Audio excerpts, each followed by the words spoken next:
Lord of the Mysteries. Chapter 1008. Splitting. Minutes later, Klein, with the face of Gehrman Sparrow, walked out of 39 Barrio Clun Street with Miss Justice Audrey and headed for places where the other parasite victims were. After a few silent steps, Klein suddenly looked ahead and said, "It's not rare to see such matters happen among unaffiliated Beyonders. Without any suitable guidance, it often implies that they're constantly dancing at the edge of a cliff with the possibility of falling at any time." Audrey tersely acknowledged and said after a few seconds, "I know. Compared to before, I'm not as. She deliberated for a moment before breaking into a grimacing smile, as though she had found a suitable adjective she required to mock herself. "Naive. Phew." She then exhaled without hiding it as she looked ahead. "If I had known that the mysterious world was so cruel and terrifying last June, I might not have raised the request of becoming a Beyonder."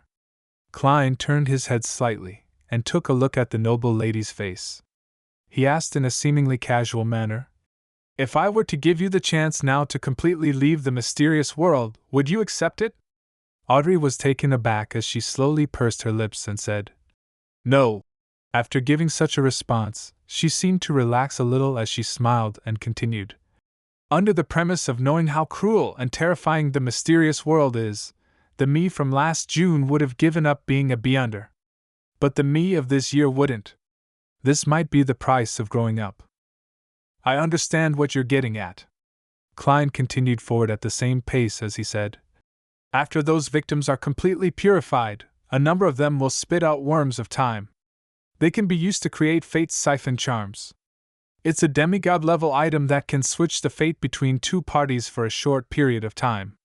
When the time comes, I'll give you one as payment for today's treatment." Audrey was about to decline it before she fell silent again. She then nodded gently and said, "Okay." Just as she said that, she suddenly paused. She turned her head to glance at Gehrman Sparrow and smilingly said with a mixed expression, "I know why you just asked me that question." Klein chuckled without giving a direct answer. Audrey retracted her gaze and immediately felt a lot better. She asked as though they were having a chat, "I participated in the punishment operation at noon, and I dealt with the Amman aftermath in the afternoon. Day is really a tarot day." Her words were a double entendre as she said with utmost wistfulness.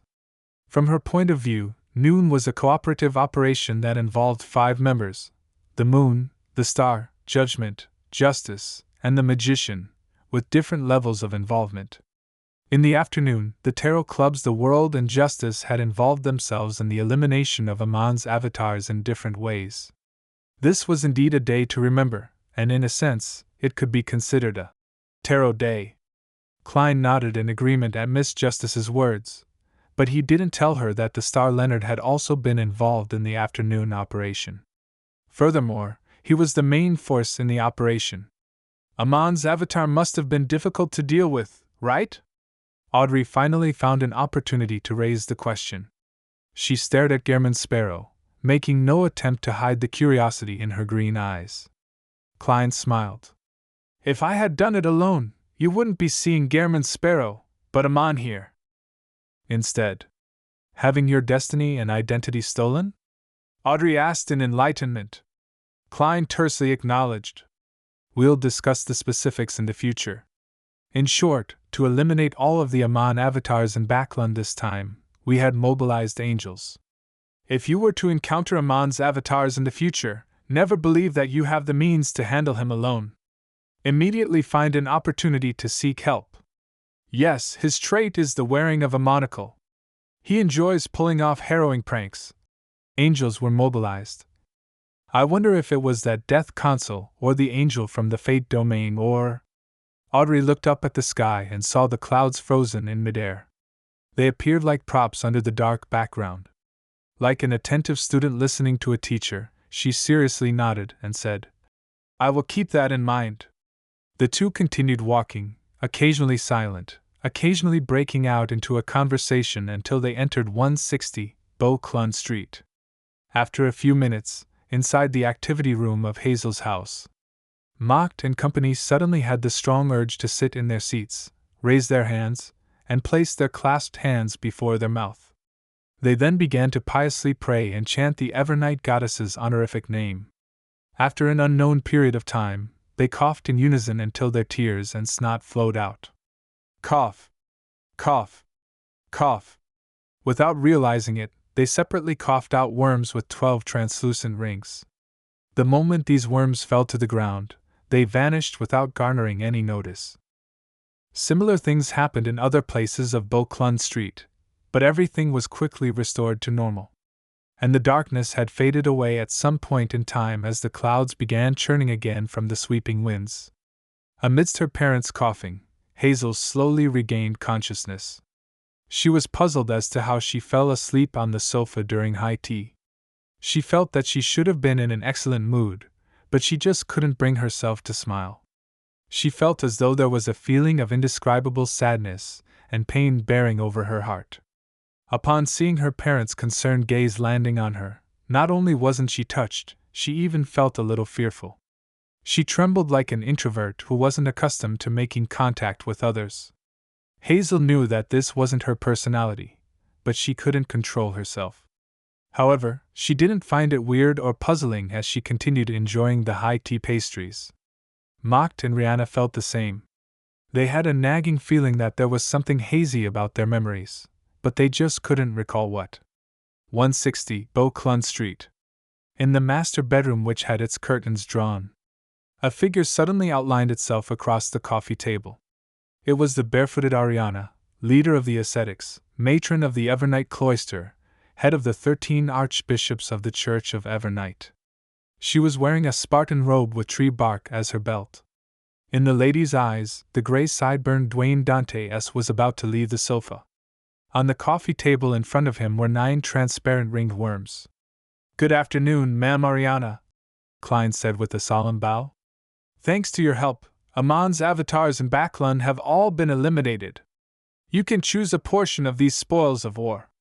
He had previously prepared a marionette beside every person who had been parasitized, and he used an illusion to bring these worms of time back. After hearing him, Ariana tapped her chest 4 times in a clockwise fashion and replied in a pious manner, "Praise the lady." She didn't decline the offer or stand on ceremony. She reached out her right hand, and 2 worms of time flew up and landed in her palm. "Amon must have certain guesses about this.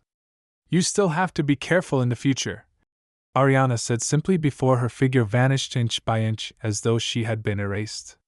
Watching this archbishop leave, Klein sat down and picked up a pen and paper, writing to Leonard Mitchell. He wanted to ask what other effects the worms of time had other than creating fate's siphon charms. He believed that he couldn't turn all the remaining worms of time into fate's siphon charms, as it would be too monotonous. It made it easy to be countered, and it prevented him from handling different situations.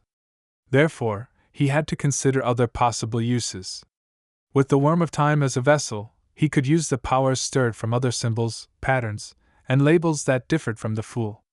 This would likely result in different effects from the fate's siphon charm.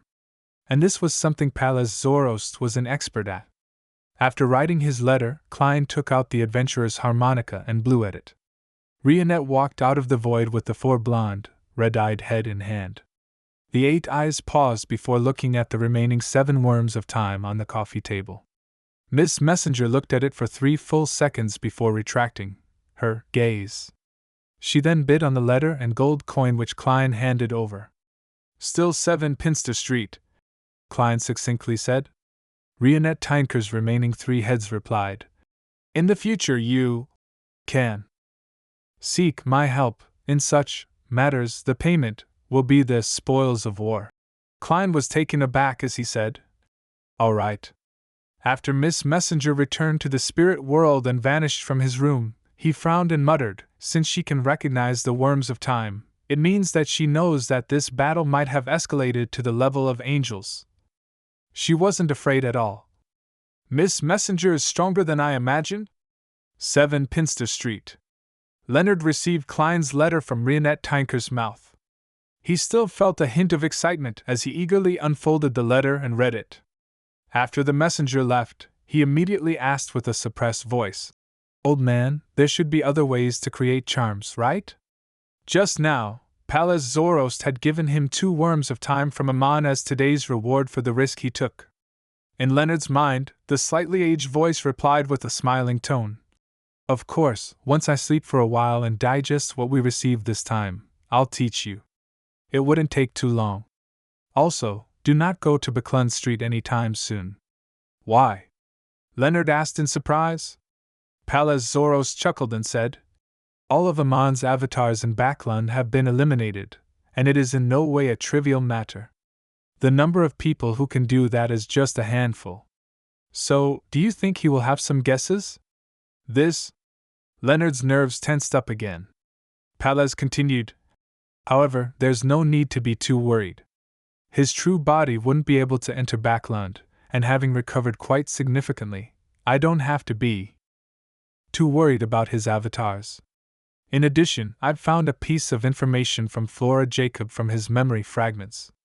Somewhere in Backland hides the treasure of the Jacob family. We shall wait until the end of the year for the gathering. There, we will seek out and cooperate with the other descendants of the Jacob family to excavate that treasure trove to share the items inside. When that happens, even if Amon gathers a large number of avatars, raising it to almost the level of a sequence 1, there's no way he can truly defeat me. To ensure balance, Dwayne Dantes can also be involved in it.